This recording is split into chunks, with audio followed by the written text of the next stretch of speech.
Maraming salamat po sa mga sumusuporta sa ating munting channel Mitsuki Official. Sa mga gustong mag-donate via GCash. Mga master, salamat. Paki-like, share and subscribe. Maraming salamat and God bless. Kabanata 2471. Tumingin si Ate Skyward sa screen ng phone niya.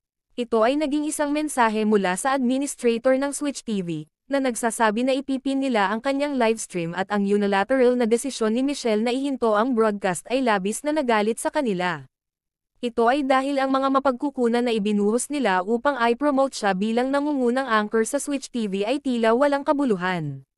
Ngayon, desperado silang naghahanap ng bagong anchor na papalit kay Michelle.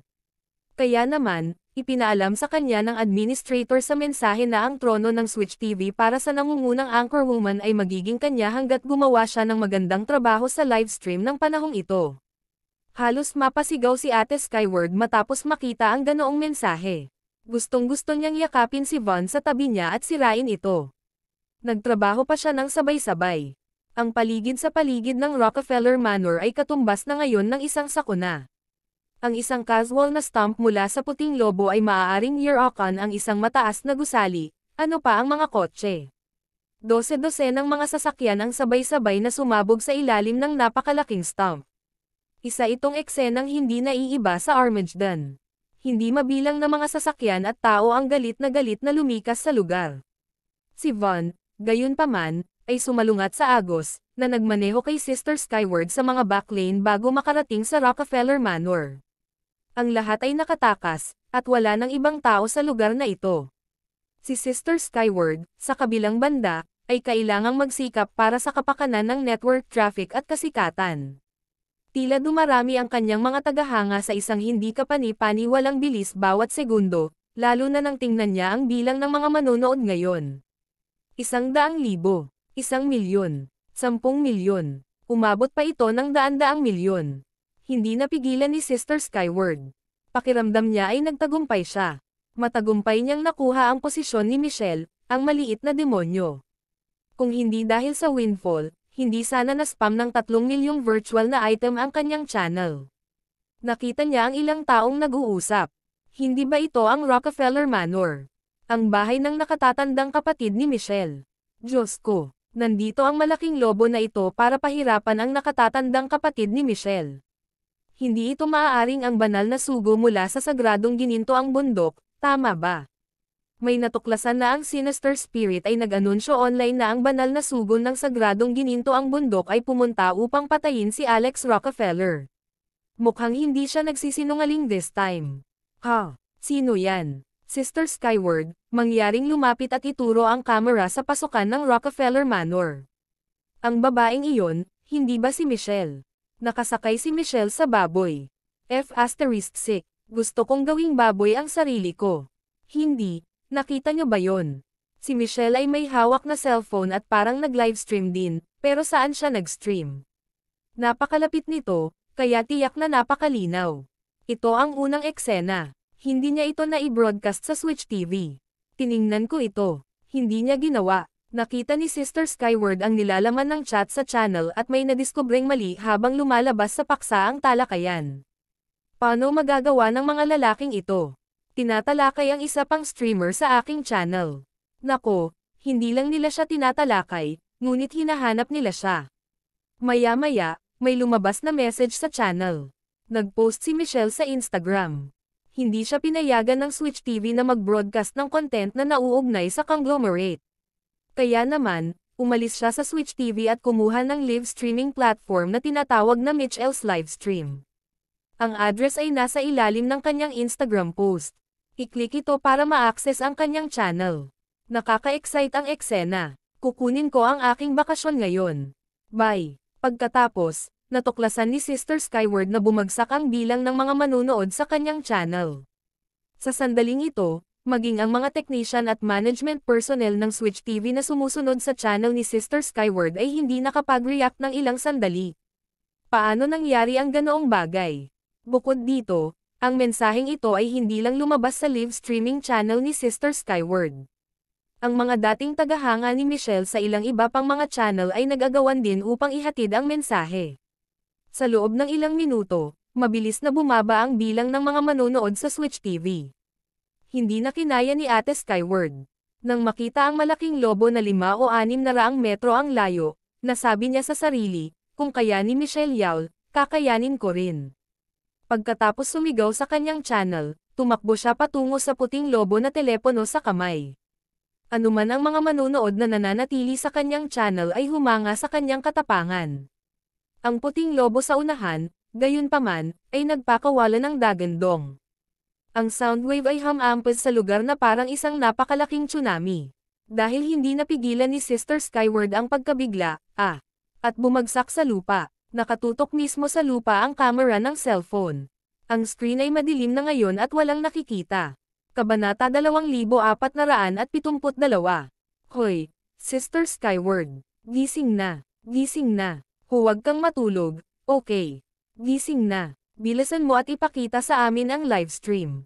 Ang mga komento sa lahat ng paraan ay lumabas sa screen ng live streaming channel, ngunit si Sister Skyward ay isang ordinaryong tao lamang.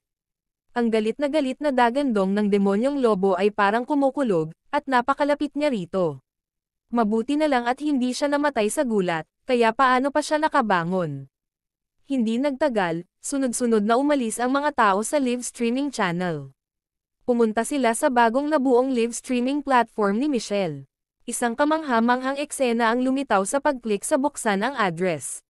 Nasaan ang ninuno ng aming pamilya Miller?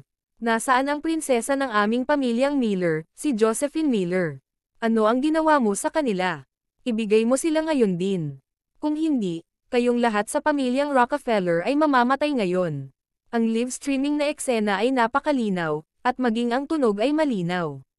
Sa mga taong sumugod pa lang, karamihan ay nagmula sa channel ni Sister Skyward dahil nakikita lang nila ang side view ng hitsura ng malaking lobo sa malayo sa livestream doon. Hindi lang nila nakikita ang frontal view nito dito, ngunit mas detalyado pa nilang nakikita. Sa ilalim ng malaking puting lobo, isang grupo ng mga miyembro ng pamilyang Miller ang marahas na nakikipag-usap kay Alex. Isang babaeng nangunguna ang partikular na mukhang napakalamig. Sa sumunod na segundo, kumilos si Alex. Gayunpaman, hindi makuha ng live streaming scene ang kanyang tunay na pagkilos. Naramdaman na lang nila na minsang kumurap saglit ang screen ay bahagyang ginalaw ni Alex na nasa harap pa rin ng camera kanina ang katawan. Gayunpaman, kung titingnan nilang mabuti, mapapansin nilang nawala ang kausap kanina, na naiwan lamang sa lupa ang isang pool ng laman at dugo. Mahimbing na tinalo ni Alex ang babae sa isang suntok.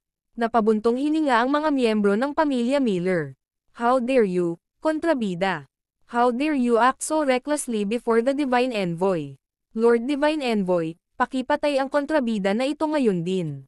Siya ang nakahuli kay Josephine Miller. Si Shirley Hancock ay nasa kanyang mga kamay din. Kasunod ng livestream ng pamilya Miller, ang mga salita ng kanilang mga miyembro ay umabot sa tainga ng hindi mabilang na mga tao. Nagsimula ang unang livestream sa channel ni Michelle sa araw na ito. Sa ngayon, ang bilang ng mga manonood ay lumampas sa 300 milyon. 10 milyong user ang nagrehistro isang minuto bago niya i-post ang mensahe sa kanyang Instagram. Iyon ang lahat ng mga tagahanga ni Michelle na dumating pagkatapos na sundan ang address sa kanyang Instagram. Ang abalang live streaming channel kanina ay hindi normal na tumahimik kaagad. Parang kakaiba ang atmosphere. Sino ang mag-aakala na ang banal na sugo ng sagradong gintong bundok ay hindi tao kundi isang napakalaking demonyong lobo? Ngumisi si Alex. Ang ganitong uri ng halimaw na lapdog ay mas masahol pa sa shitty. How dare you people say they are divine envoys and even worship them like your ancestors? Nalulungkot talaga ako para sa inyo. Ang mga salitang iyon ay masyadong direkta at nakakapang-akit. Paanong ang puting lobo na banal na sugo, kadalasang matayog at pinaniniwalaan ang sarili na walang kapantay na marangal, ay matitiis ito? Agad itong napaungol sa langit at nagpakawala ng isang nakakadurog na lupa. Mababang langgam, anong lakas ng loob mong insultuhan ang Olympus tribe at isang banal na sugo na tulad ko? Isa kang erehe laban sa kalooban ng Diyos, ang pinagmumulan ng kasamaan sa mga tao. Ipapataw ko ang parusa sa ngalan ng Diyos para hindi ka nababalik pa. Ha ha ha. Sa tingin mo ba ay talagang sugo ka ng Diyos? Humagalpak ng tawa si Alex. Ang Olympus Tribe ay isang grupo lamang ng mga duwag na lumuhad sa harap ng Undying Clan, nagtaksil sa Alliance, sa universo, at sa kanilang sarili. Kayong mga tao ay hindi nang ahas na lumaban sa Undying Clan, ngunit sinaksak ninyo ang inyong mga kaalyado sa alyansa. Diyos ba itong sinasabi mo? Isa ka lang grupo ng mga taong taksil. Nakakatuwa. Walang awa na tawa ni Alex. Napatulala ang demonyong lobo. Iyon ang mga sikreto ng Olympus Tribe. Ito ay mga iskandalo na hindi mailantad sa publiko. Kapag nakilala na sila sa mundo, hindi na magagawa ng Olympus Tribe na linlanggan ang mga tao sa kanilang mga kilos, at magdudulot ito ng kakilakilabot na kahihinatnan para sa kanilang mga kasunod na ambisyosong layunin. Kabanata 2473. Ang demonyong lobo ay sumalakay sa pamamagitan ng pagdura gamit ang nakabuka nitong bibig.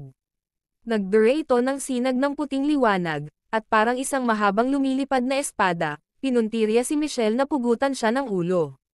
Gayunpaman, nagbold si Pixie at tumakas sa gilid habang karga-karga si Michelle. Sa sandaling naging daloy ng liwanag ang katawan nito, 100 metro na ang layo nito. Tingnan mo, bumaba ang mukha ni Alex. Naging abnormal siya pagkatapos, medyo mali ang naunang pagsusuri ni Daya. Ang mga banal na sugo na ito na lumabas mula sa Great Curtain ay lumampas sa mga paghihigpit ng mga batas ng Earth at pumasok sa wasteland ay hindi kasing mahina ng kanyang inilarawan. Ayon sa pagsusuri ni Daya, ang mga nilalang na tumawid sa Great Curtain ay tatanggap ng labis na mahigpit na binyag sa pamamagitan ng ang mga batas sa sandaling tumawid sila sa kaharian. Magiging mahirap para sa sino mang dayuhang nilalang na ang antas ng paglilinang ay lampas sa Tribulation Crossing na takasan ang hindi maiiwasang kapalaran. Kahit na nagawa nilang tumawid, ang kanilang mga antas ng paglilinang ay babagsak o masisira. Sa pag-iisip nito, ang puting lobo na hari ay tumingin kay Alex, na nagpapakita ng isang pahiwatig ng bangis. Hindi nito dapat pahintulutan ang taong ito na mabuhay. Ano ang alam mo? Tanong ng lobo na demonyo. Pagkatapos, bigla nitong naramdaman si Michelle na nakaupo sa likod ni Pixie. Itinutok niya ang kanyang cellphone sa sarili niya at nag-livestream. Bagaman ito ay isang lobo na demonyo, ito ay isang mahusay na nag-aaral at matagal nang natutunan ang maraming bagay mula sa buhay na kapaligiran ng sangkatauhan. How dare you broadcast me? Mamatay ka. Gayunpaman, mula sa kasalukuyang sitwasyon, ang mga batas na inilatag ng mga sinaunang Supremo ay hindi ganap na walang kapintasan. Bagamat masisira ang mga antas ng cultivation ng mga nilalang na ito kapag tumawid sila sa kaharian, maaari silang magdala ng ilang mahahalagang bagay na kinabibilangan ng fairy medicine, divine pills, at resources para sa cultivation. Hanggat hindi sila namatay pagkatapos tumawid sa kaharian, mabilis nilang magagamit ang mga mapagkukunang ito at mapahusay ang kanilang antas ng paglilinang. Kung iyon ang kaso, hindi na nila kailangang mag-abala sa mga batas. Ito ang lusot. Nagmukhang malamig si Alex habang lumalala ang krisis ng wasteland on Earth. Kailangan niyang gawin ang lahat at panatilihing buhay ang lobo na demonyong ito ngayon para makahingi siya ng isang bagay na kapakipakinabang. Isama mo si Michelle at umalis ka muna, Pixie. Hahawakan ko itong pipeng puting lobo. Tinitigan ni Pixie ang malaking puting lobo na demonyo, ngunit hindi nito nakalimutang himukin siya. Kapag pinatay mo ito mamaya, mas mabuti na huwag mong sirain ang puting balahibo ng nyebe. Sa tingin ko ito ay may halaga at maaari itong gawing damit ko. Gayun din, ang karne ng puting lobo ay napakasarap din. Ang lobo na ito ay maaari nang magbago, at ang katawan nito ay naglalabas ng malakas na espiritual na enerhiya ng langit at lupa. Ito ay tiyak na magiging isang mahusay na gamot na pampalakas pagkatapos kainin ito.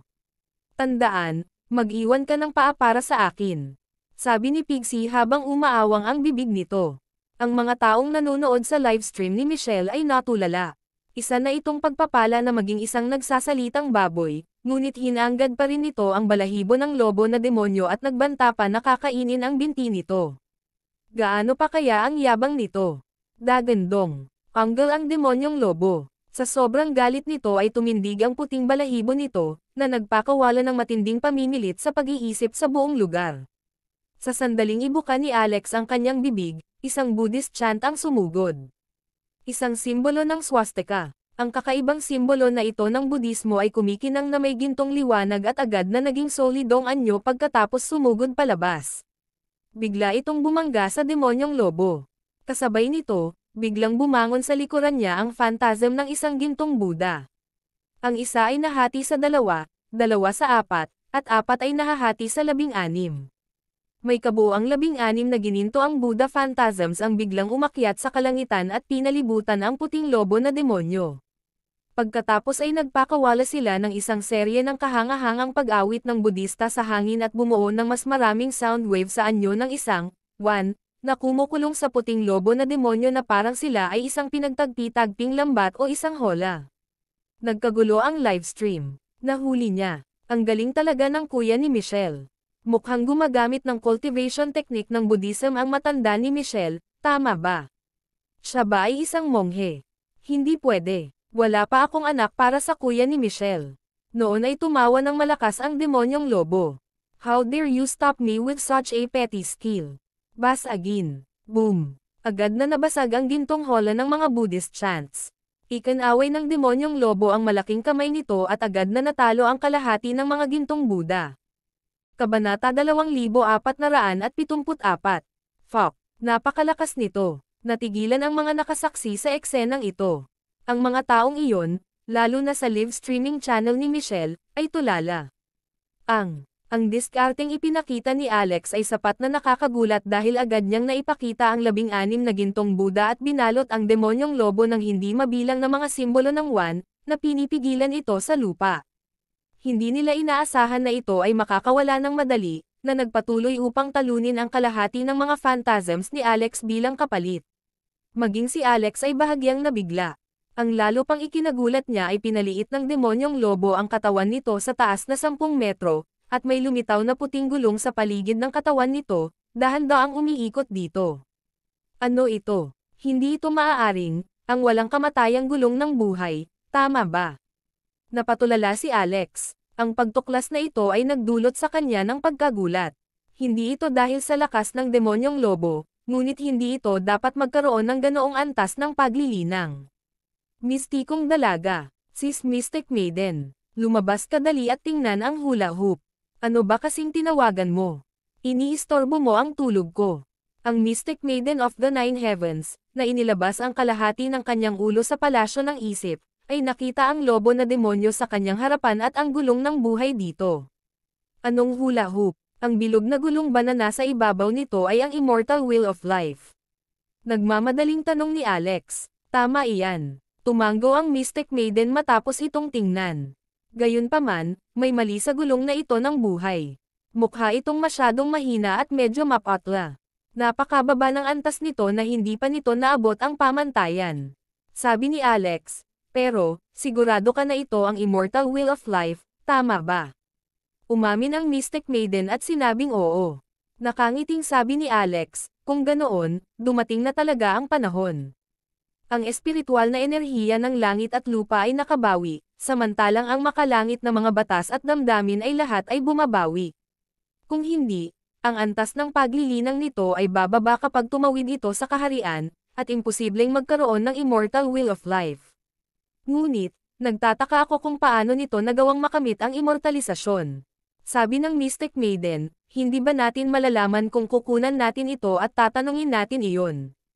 Gayunpaman, nararamdaman ko na ang kapangyarihan ng mga batas sa mundong ito ay unti-unting bumabawi. Ito ay simula pa lamang. Malinaw, nakuha mo ang tamang impormasyon.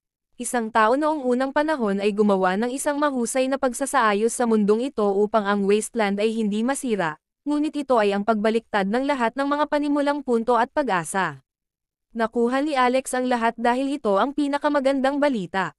Habang nakatitig siya sa puting lobo na demonyo, na puno ng pagnanasa ang kanyang mga mata, na para bang nakita niya ang kanyang mga kamag-anak. Kailangan lang niyang alisin ang dahilan ng immortalisasyon nito sa bibig nito. Kahit na mabigat ang 10-point forbidden spell, matagumpay na makakamit ni Daya ang immortalisasyon. Pagkatapos, makapasok sila sa lihim na kaharian ng tribo ng Naga at mahahanap ang kanilang anak na babae. Nang maisip niya iyon ay sumili ang ngiti sa kanyang mukha. Sa hindi kalayuan, Maraming miyembro ng pamilyang Miller sa hindi kalayuan na nasulyapan ang ekspresyong ito ay nakaramdam ng pagkahamak. Tatawa-tawa pa rin siya nang hindi alam na malapit na ang kanyang pagkamatay. Sa palagay ko ang kakayahan ng banal na sugo ay nabigla sa taong ito na hanggal. Maging si Michelle ay medyo nag-alala at mamulong, napakalakas ng kakayahan ng demonyong lobo. Hindi malalagay sa panganib si Alex, tama ba? Maaari mo bang tulungan siya, Pixie? Ngumuso si Pixie. Hindi ako pupunta doon. Ang lalaking ito ay isang scammer. Malas ang sino mang makasalubong sa kanya. Bakit payag si Pixie na buhatin si Michelle? Ito ay dahil hindi sinasadyang isiniwalat ni Michelle na mayroon siyang malawak na kaalaman tungkol sa isang mahalagang larangan ng medisina na espesyal na inihanda para sa alchemy, at si Alex ay isang alchemist na madalas na nagtatrabaho sa kanya. Sinadya ni Michelle noong una na sinamahan lang niya si Alex sa alchemy bilang isang bystander, yung tipong hindi nakakaintindi ng alchemy. Pananagutan lamang niya ang pagsama sa kanya upang maibsan ang kanyang pagkabagot, ngunit si Pixie ay nagpakatanga at walang taros na nahulaan na si Michelle ang alchemy master. Si Alex, sa kabilang banda, ay natutunan ang lahat ng kanyang mga diskarte sa alchemy mula kay Michelle. Pagkatapos, nag-isip ito sandali, iniisip na siya ang totoong nakatagong big shot.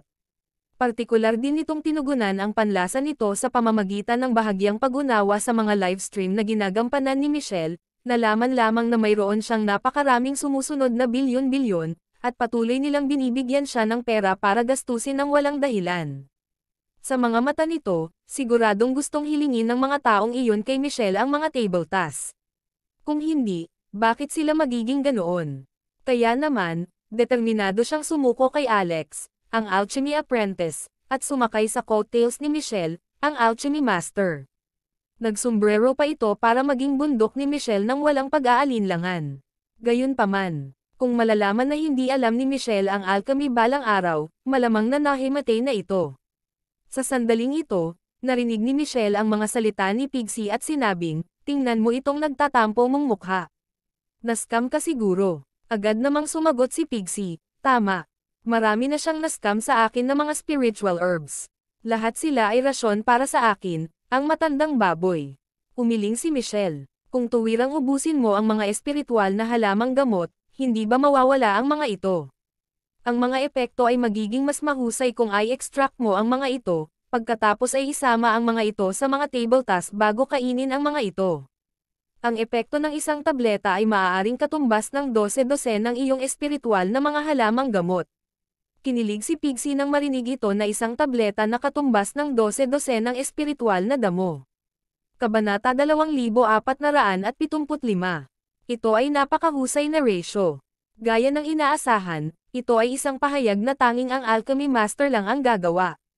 Kailanman ay hindi nito inaasahan na hindi maintindihan ni Michelle ang alchemy, at bigla niyang binanggit ang ratio. Maaaring may error, 12 ng pagkakaiba o kahit daan-daang beses. Nag-uusap ang babae at ang baboy. Nagsimulang uminit ang labanan sa pagitan ni Alex at ng demonyong lobo nang mawala ang lahat ng gininto ang phantasms ni Buddha. Bagamat napakabisa laban sa mga undead na demonyong hayop, napagtanto niya na ang pamamaraan ng paglilinang ng Budista ay tila hindi epektibo laban sa banal na sugo. Ang bagay na ito ay may matinding pisikal na lakas, ngunit mayroon din itong kahinaan, natatakot ito sa kulog. Ang mga pag-atake ni Alex ay pinagsama ang maraming katangian. Isinama pa niya ang malakas na lakas mula sa pamamaraan ng paglilinang ng Budista. Bilang resulta, natuklasan niya na kayang tiisin ng demonyong lobo ang iba pang mga pag-atake ngunit labis siyang natakot sa dumadagandong na lakas. Pilit nitong iniiwas at sisiga ng kahindek-hindek kapag nahawakan na nito ang dumadagandong na lakas. "Langgam, matagumpay mong napag-alitan ako." Bigla, sa isang dagandong, ang lobo na demonyo ay naglabas ng isang bote ng asol na gayuma at itinapon ito sa bibig nito. Nilamon pa nito ang bote kasama ang gayuma. Natigilan si Alex saglit at hindi nagpatuloy sa kanyang pag-atake. Sa katunayan, hindi pinakawala ni Alex ang buong kapangyarihan para harapin ang lobo na demonyong ito. Ngunit siya ay sumusubok. Kung talagang gusto niyang lumaban hanggang kamatayan, tiwala siya na kakayanin niya ito sa loob ng 10 segundo.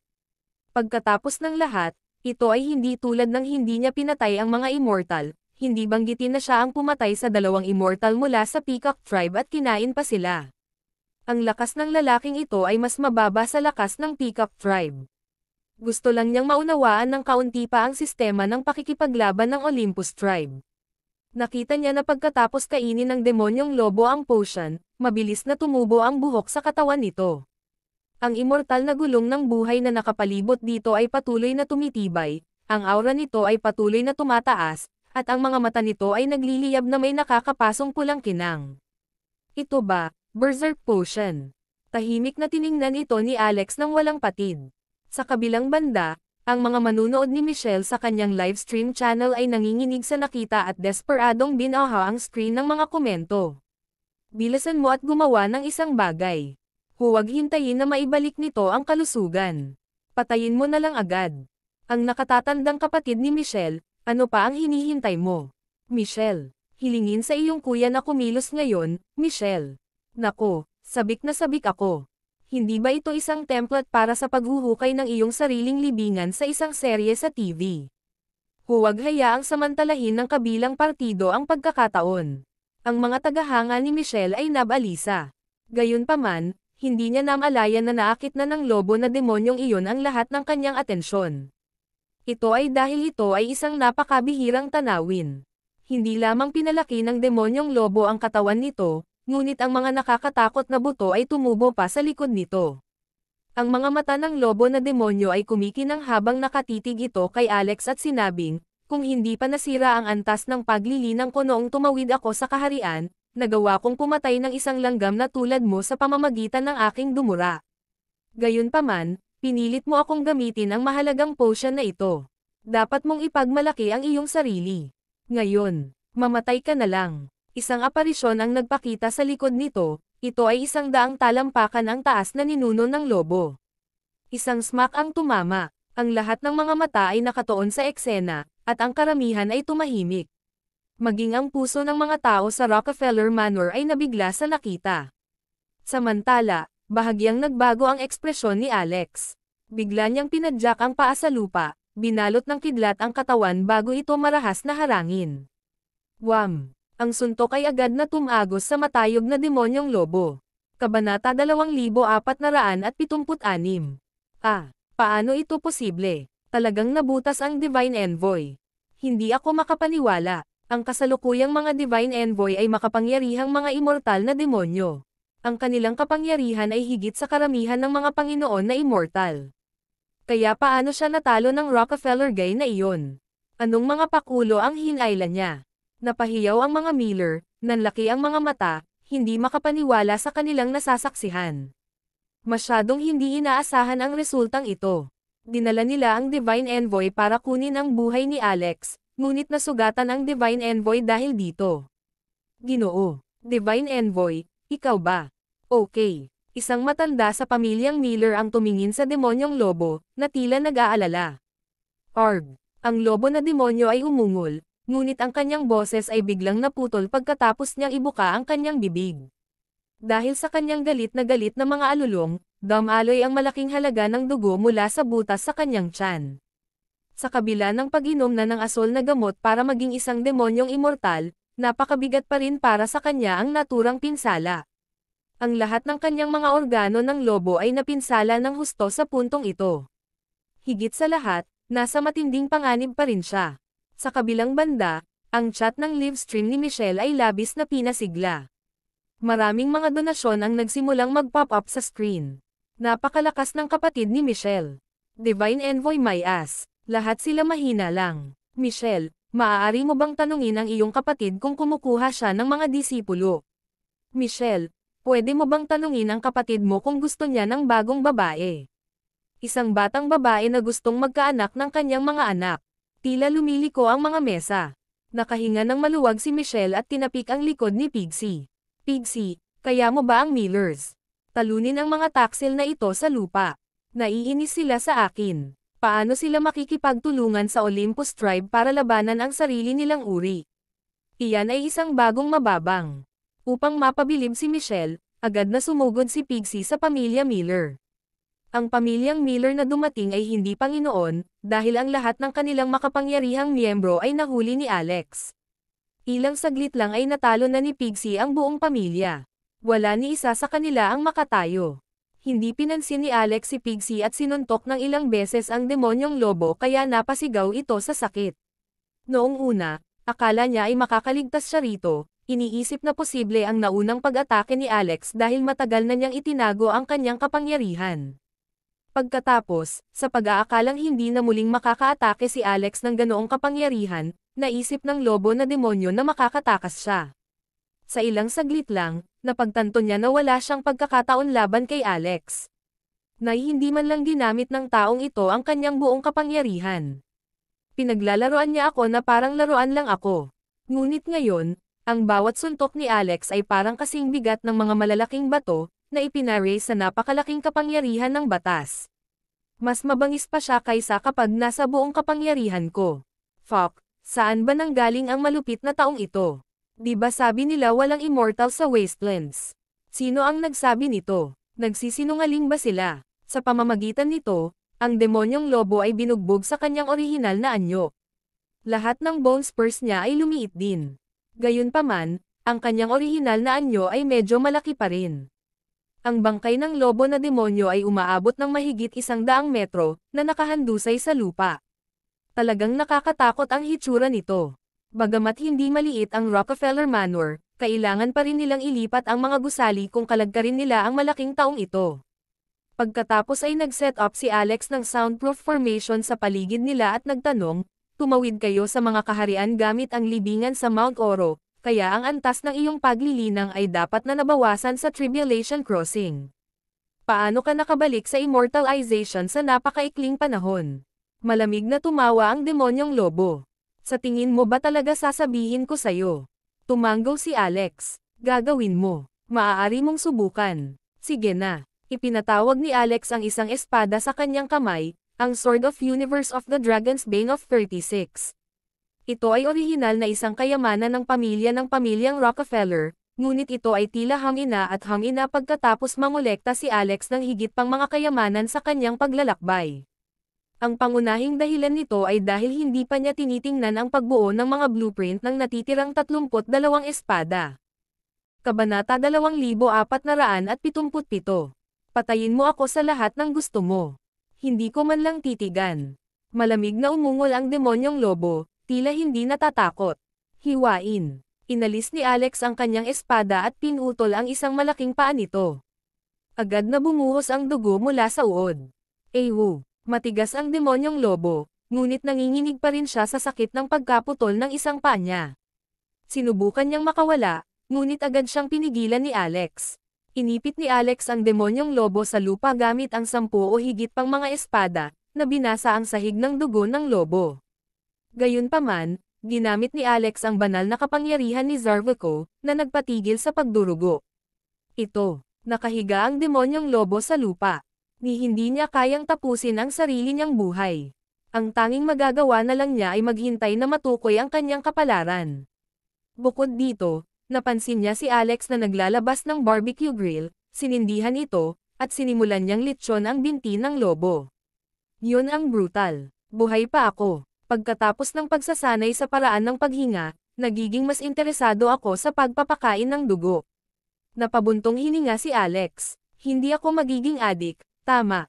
Pagkatapos ay tinanong niya ang Mystic Maiden, na kasalukuyang nasa palasyo ng kanyang isip. Gaano katagal ito magtatagal? Sumagot ang Mystic Maiden, habang bumubuti ang iyong katawan, kailangan mong kumain ng mas maraming enerhiya ng dugo, na nangangahulugan na kakailanganin mong kumain ng mas mataas na uri ng laman. Sa sandaling ito, matutugunan pa rin ng mga walang kamatayang demonyong hayop na ito ang iyong mga pangangailangan, ngunit hindi ito magiging sapat sa susunod.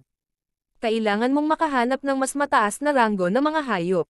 Tulad ng ilang mga sinaunang Supreme, ang kanilang mga katawan ay magiging napakalakas na kailangan nilang kumain ng laman ng phoenix at uminom ng dugo ng dragon. Kaya itinuring nila ang mga kaliskis ng kirin bilang merienda, at hindi nila gusto ang mga gininto ang pakpak o malalaking ibon. Nagulat si Alex sa narinig, ngunit nabighani rin siya. Kaya ang mga Supreme na iyon ay malamang na tinatawag ng mga tao na totoong Supreme. Kaluskos. Ang binti ng demonyong lobo ay mukhang medyo makatas, kumikinang na may langis, nakakamangha rin ang amoy nito. Bagamat maaaring hadlangan ng formation na itinakda ni Alex ang ingay, hindi nito magagawa ang parehong para sa amoy. Si Pigsy, na nagsanay din sa old cow's breathing technique, ay agad na nagsimulang maglaway. Ito haped na gawin ang parehong bilang Alex, lamang upang mapagtanto ito ay hinarangan sa labas ng formation. Kaya naman, ang tanging magagawa nito ay titigan sila sa pagkadismaya. Ang mga taong nanonood sa batis ay labis na nasasabik sa puntong ito. O aking Diyos, siya ay napakaalamat. Naghiwa lang siya ng sariwang karne mula sa demonyong lobo at ini-barbecue ito habang hindi pa ito patay. Iyan ay isang malakas na demonyo mula sa Mount Oro, ngayon lang ba kayo nakakita ng bilog sa paligid nito? Iyan ang immortal na gulong ng buhay. Ayon sa mga sinaunang talaan, tanging ang mga nilalang na nagtagumpay sa immortalization ang makakabuo niyan. Ibig sabihin ang lobo na demonyong ito ay isang immortal. Siguradong masustansya ang karne nito. Sa live stream ni Michelle, isang lalaking may ID na Saint Tonert, ang masusing nagsuri sa lahat, na naglalarawan sa kanyang mga teorya na parang katotohanan ang mga ito. Pagkatapos nito, ang ilang mga tao, na posibleng kasangkot sa paglilinang, ay nagkomento upang kumpirmahin pa ang kanyang mga teorya. Ayon sa mga tala, ang gayong karne ng demonyo ay magpapalakas sa katawan at magpapagaling sa lahat ng sakit. Dahil ito ay immortal, ang katawan nito ay puno ng pinong earth essence. Ang mga ordinaryong tao ay hindi maaaring sumipsap ng purong earth essence, ngunit maaari nilang makuha ang earth essence kung ito ay nasa ganoong karne. Kaya iyon talaga ang pinakahuling gamot. Ang pagkain ng ilan sa karneng ito ay tiyak na makakapagpagaling ng kanser. Holy shit, talaga. Hindi ka manloloko, tama. Ano pa ba ang maaari naming dayin sa iyo? Pag-aari ang karne na iyon sa kapatid ni Michelle. Hindi namin maaaring ibenta ito kahit na gusto namin. Manood na lang tayo. Gayunpaman, ang live stream ay napakasigla na para huminahon. Ang ilang mga tao, na napakayaman at dumaranas din ng cancer, ay nagsimulang magpadala ng maraming rocket bilang mga donasyon kay Michelle. Wala na silang ibang paraan para pagalingin ang kanilang karamdaman. Lalo na itong isang lalaki na may online na pangalan na Andres. Paulit-ulit siyang nagpapadala ng mga rocket na parang dito nakasalalay ang buhay niya. Ang malaking ingay na nagmumula sa kanyang telepono ay nakakuha ng atensyon ni Michelle. Sa isang sulyap lang dito, siya ang The Chapter 2478, 1 bilyon para sa bawat libra. Sinulyapan ni Michelle ang lobo na demonyong nakahandusay sa lupa. Yung kabuuang bigat ng karne nito ay marahil 100 tonelada sa pinakamababa. Kung talagang ibinente natin ito sa presyong ito, tayo ang magiging pinakamayayamang tao sa buong mundo. Ano ang gagawin mo sa karne na ito? Tanong ni Michelle. Hindi niya napansin ang alinman sa mga komento ng kanyang mga tagahanga kanina, kaya hindi niya lubos na naintindihan. Halos kaagad na sumagot si Andreos, narinig ko ang walang kamatayang demonyong karne ay nakakapagpagaling ng kanser. At magiging tapat ako sa iyo, na-diagnose ako kanina na may cancer sa tiyan. Natigilan na naman si Michelle. Hindi niya akalain na ang karneng ito ay nakapagpapagaling ng cancer. Hindi pa niya narinig ang tungkol dito, kaya naramdaman ni Michelle ang pangangailangan na i-verify ito kay Alex upang manatiling tapat sa kanyang mga tagahanga. Matapos nitong sagutin si Andreos, tinanong din nito ang tunay na pagkatao nito. My name is Jin, I'm from Hong Kong. Andreos Jin. Natigilan si Michelle. Bagamat bata pa siya at hindi interesado sa negosyo, kilala pa rin niya ang lalaking ito dahil sa katayuan at kapangyarihan nito. Sa kabila ng yawl ay agad na natigilan. Mukhang ang Andreas, na ito ay nag-donate ng 2,000 rocket ng sabay-sabay. Ganito na ba kayaman ang lalaking ito para magsayang lang ng pera? Ano ang gusto niya? Pagkatapos ay napansin niya ang isang mensahe na nakalakip sa donasyon. Miss Yawl, pwede ba akong bumili ng ilang kilong karne sa kapatid mo? Mag-aalok ako ng 1 bilyon para sa bawat libra, at ang presyong inaalok ko ay mapag-usapan. Paglago ng kapangyarihan ng pamilya, ang kanilang negosyo ay hindi gaanong matagumpay kaysa sa lalaking ito. Naiintindihan ko. Gayunpaman, hindi niya maiwasang makaramdam ng panibagong pagmamalaki sa puso niya. So what if ikaw si Andreos Jin? Kailangan mo pa ring humingi ng lunas sa akin kapag nakakamatay ka na. Kapatid ko si Alex Rockefeller. Siya ang tinatawag nating tunay na Panginoon. Si Pixie ay labis na nadismaya, habang pinapanood si Alex na kumakain sa makatas na hita ng lobo, ngunit ang tanging magagawa nito ay manood. Labis na naglalaway na ang laway nito ay nabuo sa lupa. Gayunpaman, tumanggi pa rin itong papasukin ni Alex. Nag-aalala siya na lalamunan lang ng baboy ang buong lobo sa isang upuan. Bukod dito, kailangan niyang ipunan ang impormasyong gusto niya mula sa demonyong lobo. Sa kabila nito, pinayagan pa rin niya si Michelle matapos itong sumenyas sa kanya. Sigaw ni Pixie, "Hoy hey! Hoy! Paano naman ako? Little Minion, Little Minion. Miss Yawl, pakikuha ako ng karne.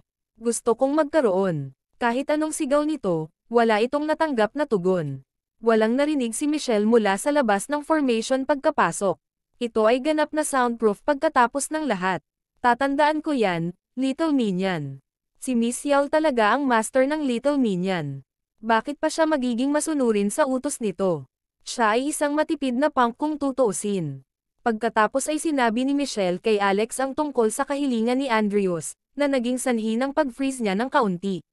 Nagulat din siya na may gustong bumili ng immortal demon meat para gumaling ng cancer. Gayunpaman, napagtanto niya na ang teoryang ito ay hindi ganap na mali pagkatapos na pag-isipan ito. Dahil ang immortal na karne ng demonyo ay naglalaman ng malaking halaga ng espiritual na enerhiya, magiging madali itong linisin ang katawan at linisin ang mga selula ng kanser mula sa loob. Ngunit matapos marinig na si Andrews ang humihingi, lumingon siya kay Michelle nang nakangiti. Ang walang kamatayang karne ng demonyo ay talagang nakapagpapagaling ng kanser. Ngunit ang pangunahing tungkulin nito para sa normal na katawan ng tao ay linisin ang mortal na katawan. Ito ay magpaparamdam sa isang tao na parang sila ay isinilang na muli, at ito ay magpapahaba ng buhay ng isang tao. Maaaring pahabain ng 1 libra ang buhay ng isang tao sa loob ng 6 na buwan. Pero gusto pa rin niyang bumili ng 1 bilyon. Sabihin mo sa kanya na bibilhin ko ang lahat ng kanyang stock kung mayroon siya. Hindi nakaimik si Michelle. Naisip niya noong una na si Andrews ay tanga. Dahil karne ng lobo lang iyon, hindi niya akalain na magiging mahal ito. Ngunit ngayon, hindi man lang pumayag si Alex na ibenta ito. Ganoon ba talaga kababalaghan ang karneng ito? Itinapon ni Alex ang isang malaking piraso ng karne sa kanyang mga kamay. Malamang nasa limit na ang powers mo ngayon, di ba?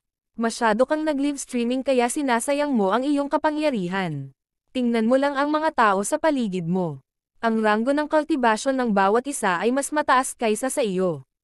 Hindi ka ba nahihiya na hindi mo man lang matalo si Beatrice ngayon? Nagpout si Michelle. Paano mo ako may kukumpara sa kanya? Siya ang ina ng iyong 4 na anak, kaya tiyak na tinulungan mo siya ng palihim sa pagsasanay. At napakalakas ng kapatid niya. Siya ay literal na reincarnation ng isang supremo. Hanggat nag-iwan siya ng kapangyarihan para kay Beatrice, ang iba ay hindi na makakahabol sa kanyang pag-unlad kahit gaano pa karami ang buhay nila. Hoy, wag mong sabihin yan. Siya ang aking hipag. Magiging asawa mo rin siya sooner or later. Kabanata 2479.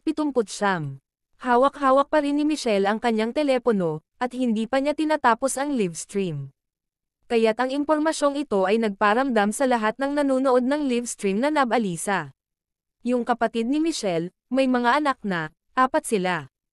At ang ina ng kanyang mga anak ay kanyang hipag. Teka, hindi iyon ang punto.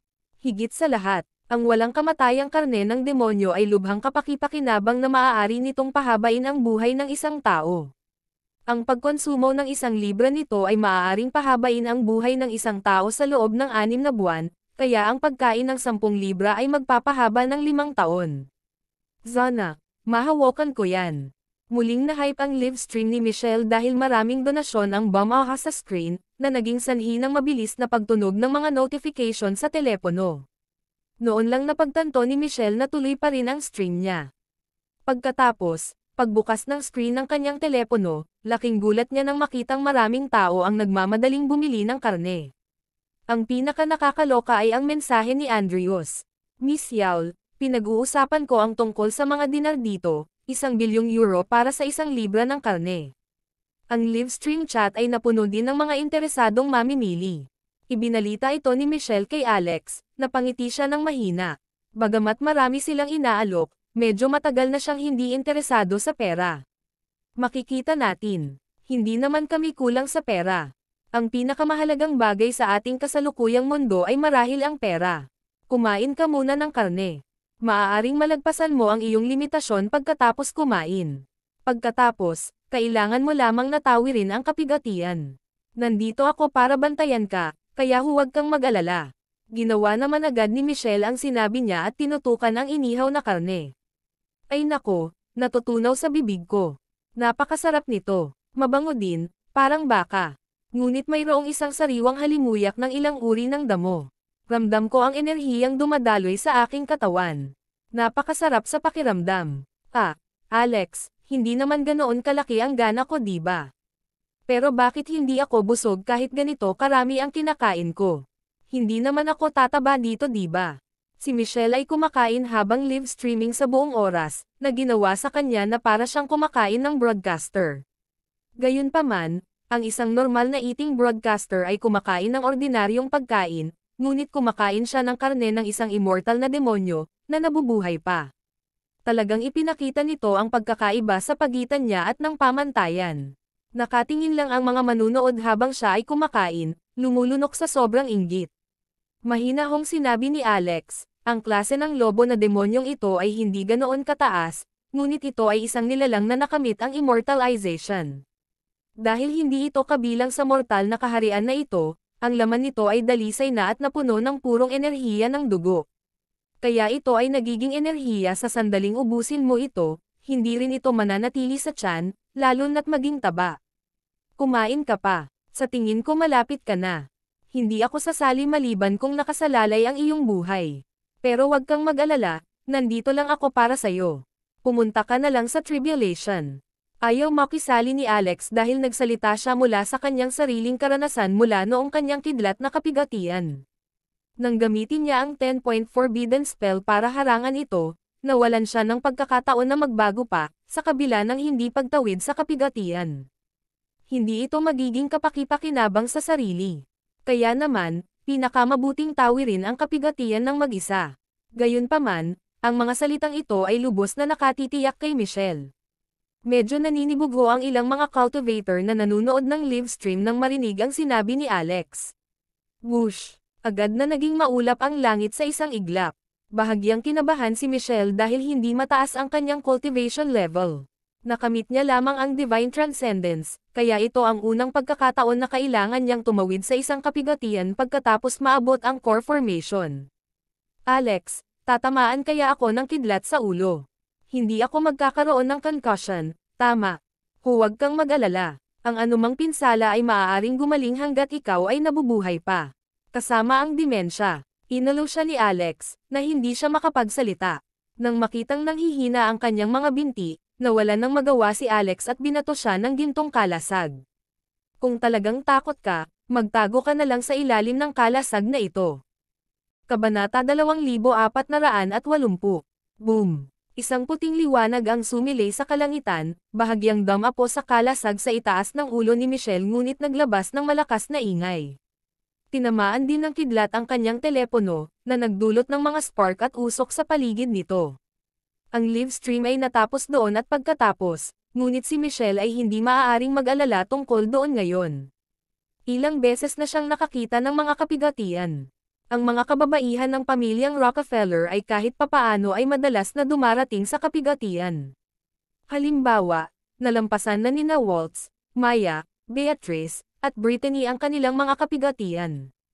Lalo na nalampasan ni Maya ang ilang mga kapigatian sa puntong ito. Iyon ay dahil ang kanyang kapangyarihan ay kasing lakas na ngayon ng Fairy Doctor. Nakamit niya ang Spirit Severing. Iyon ay itinuturing na medyo mabilis para sa mga magsasaka, pagkatapos ng lahat. Nang walang anumang iba pang mga kadahilanan na tumutulong sa kanya, si Maya ay nakapag-improve pa rin sa napakabilis na bilis. Napakalaki ng kanyang potensyal. Kung papasukin si Maya sa ilang mga sinaunang angkan, tiyak na inaalagaan siya at tinuruan na parang isang alamat. Maraming mga banal na sektor ang nagnanais na sumama rin siya ng husto. Gayunpaman, kung ihahambing ang kanyang kapigatian sa iba, gusto ni Michelle na umiyak. Hindi ba't ang aking kidlat na kapigatian ay medyo labis?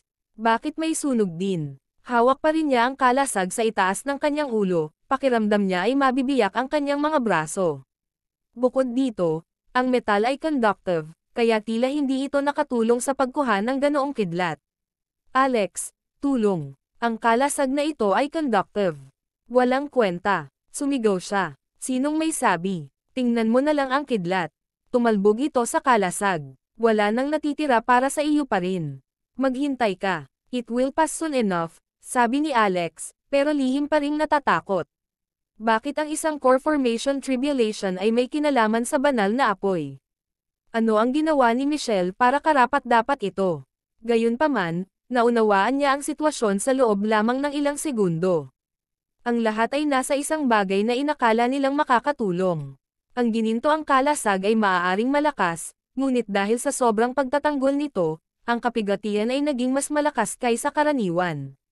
Sa kabila ng pag-alam nito, hindi kailanman napagtibay ni Alex ang kanyang sarili na aminin ang kanyang mga pagkakamali. Ayaw niyang mawalan ng kaunti ang mukha. Mayroong siyam na pagtama ng kidlat sa kabuuan sa loob ng kapigatian ng core formation. Dahil katamtaman ang mga kapangyarihan ni Michelle, nahulog siya sa isang mahinang estado pagkatapos makuha ang mga tama ng kidlat. Punit-punit ang kanyang damit, halos nakalabas na rin ang kanyang buong dibdib. Buti na lang nasira ang phone niya. Kung hindi, siya ang magiging highlight ng live stream. Habang naliligo si Michelle sa golden light of lightning tribulation, itinaas muli ni Alex ang kanyang espada at tinanong ang demonyong lobo. Pagkalipas ng 2 minuto, pinutol ni Alex ang kabilang paa ng demonyong lobo. Ewo! Ang lobo ay napaungol at samuka ng isang subo ng dugo. Naiinis din si Alex. Ayaw niyang makakita ng ganoong katigasan ng ulo, gusto lang niya ng ilang intel. Maya-maya lang, nagsalita ang Mystic Maiden. Hindi mo ba sinusubukang manghuli ng ilang impormasyon mula dito? Napakaraming mas madaling paraan, alam mo ba? Gustong sumukol ni Alex. Kung sa tingin mo ay kaya mo, then go for it. Hindi mo ba masasabi na gusto nitong mamatay? Bakit hindi ka lumabas at akitin ito, tulad ng pagkindat mo sa akin noong nakaraan? Tiyak na magiging epektibo ito. Baka maengganyo ito at ibuhos lahat ng nalalaman nito. Sinipa siya ng Mystic Maiden sa ilong. Ako ang iyong Panginoon. Kung maglakas loob kang hindi gumalang muli, kaparusahan lamang ang naghihintay. Walang sino man sa aking mga lingkod ang maaasahan, Erg, at ito ay lumalala sa bawat henerasyon. Para akong yaya dito, Mav, hinawakan ni Alex ang ilong niya. Isang matinding sakit ang tumama sa kanyang utak. Ilan na ba ang naging lingkod mo noong nakaraan? At saka, ilang taon ka na ba? Malamig na umungol ang Mystic Maiden. Paano mo na lang tatanungin ang isang Diyosa tungkol sa kanyang edad? Ang sagot lang ay dalaga na ako.